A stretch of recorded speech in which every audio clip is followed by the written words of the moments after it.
ओम श्री सद्गुरुवे नमः। गुरुवंदना भगवान। नित्यशुद्धं निराभासं निराकारं निरंजनम् नित्यबोधं चिदानन्दं गुरुं ब्रह्म नमाम्यहम्। न गुरोरधिकं तत्त्वं न गुरोरधिकं तपः तत्त्वं ज्ञानात् परं नास्ति तस्मै श्री गुरुवे नमः। भावार्थ है, नित्य शुद्ध आभास रहित निराकार निरंजन नित्य बोध स्वरूप परम गुरुदेव को नमस्कार करता हूँ। श्री गुरुदेव से बढ़कर कोई तत्व नहीं है, श्री गुरुदेव की सेवा से बढ़कर कोई तप नहीं है, गुरु ज्ञान से बढ़कर कोई तत्व नहीं है। ऐसे श्री गुरुदेव को मैं नमस्कार करता हूँ। भगवान, आज आनंद रस रत्नाकर में सत्संग का जो विषय है वह है डबल कृपा, भगवान की डबल कृपा, जिसमें स्वामी जी परम पूज्य ब्रह्मनिष्ठ महात्मा स्वामी अखंडानंद जी महाराज जी गीता के 10वें अध्याय के 11वें मंत्र का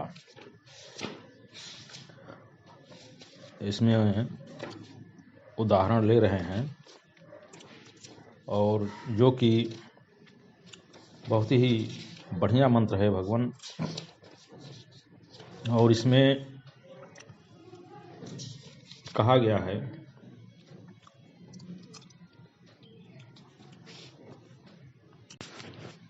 तेषाम् एवानुकंपार्थम् अहं ज्ञानजं तमः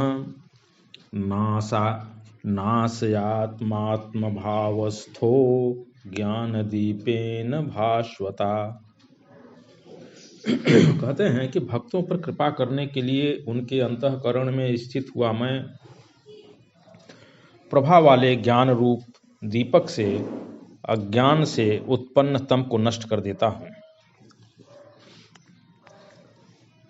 कहते हैं कि उन भक्तों के ऊपर कृपा करके मैं उनके अज्ञान जनित निद्रा तंद्रा और आलस्य आदि दोषों को ज्ञान दीप से नष्ट कर देता हूँ।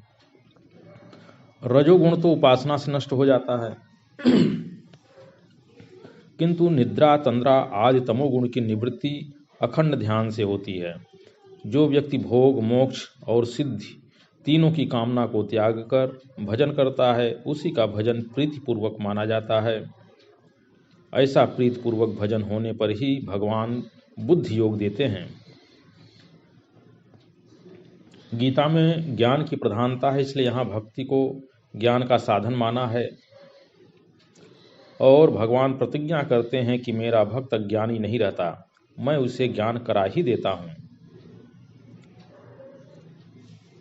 यह जो ज्ञान है, यह ज्ञान घट ज्ञान पट ज्ञान की तरह नहीं है, यह स्वयं प्रकाश ज्ञान है। तो यहाँ भगवान स्वयं अपने मुंह से अपने भक्त पर जो विशेष कृपा करते हैं उसका वर्णन कर रहे हैं।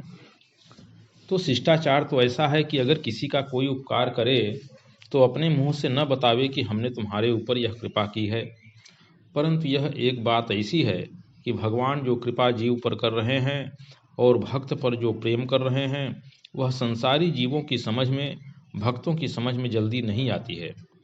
और जब तक उनको समझ में नहीं आवेगा तब तक उनका कल्याण भी नहीं होगा। तो यह भी कृपा पर कृपा है। तो यह भी कृपा पर कृपा है, माने डबल कृपा है। क्योंकि जो कृपा को समझे नहीं, स्नेह प्रेम को समझे नहीं, उसके ऊपर किया हुआ स्नेह प्रेम की हुई कृपा भी अपना फल नहीं दिखाती है। कारण यह है कि उसके हृदय की जो रुक्षता है, जो कठोरता है, वह दूर नहीं होती है। इसलिए भगवान कृपा करके यह बात भी बताते हैं।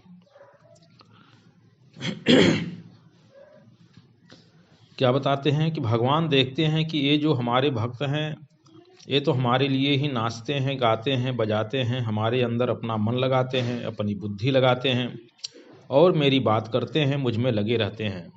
तो इन भक्तों को प्रयत्न करके कर्तृत्व पूर्वक लगे रहना पड़ता है। कर्तृत्व पूर्वक इन्हें जोर लगा करके हमको पकड़ना पड़ता है। अब इनके ऊपर ऐसी कृपा करें कि जिससे इनको जोर न लगाना पड़े और मैं मिलता भी रहूं। यह ज्ञान की विशेषता हो गई। अब भक्त की विशेषता है कि भक्त अपने मन से, बुद्धि से, प्राण से, वाणी से, कर्म से अपने प्यारे भगवान को पकड़े हुए है। अब भगवान के हृदय में कृपा का जब समुद्र उमड़ा, तब उन्होंने कहा कि अब ऐसा कर दें कि किसी को पकड़ना न पड़े। तो उनके ऊपर कृपा करने के लिए कि जिससे वे साधन के परिश्रम से मुक्त हो जाएं। वाह भगवान, क्या बात है।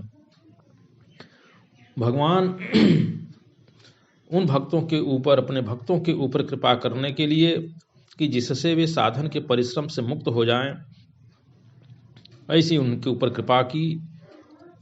और भगवान साधन और साध्य भाव की निवृत्ति के लिए अप्राप्त पने का भाव ही काट देते हैं। इस प्रकार भगवान कृपा करके साध्य और साधन के भ्रम को ही मिटा देते हैं, अर्थात उस भक्त को ज्ञान की श्रेणी में ला करके खड़ा कर देते हैं, जहाँ पर कोई कर्तृत्व ही नहीं रहता, किसी साधन की आवश्यकता ही नहीं रहती। तो भगवान, यह जो सत्संग है, भगवान जो अपने भक्तों पर डबल कृपा करते हैं, इसके विषय में स्वामी जी ने बताया। प्रणाम भगवान।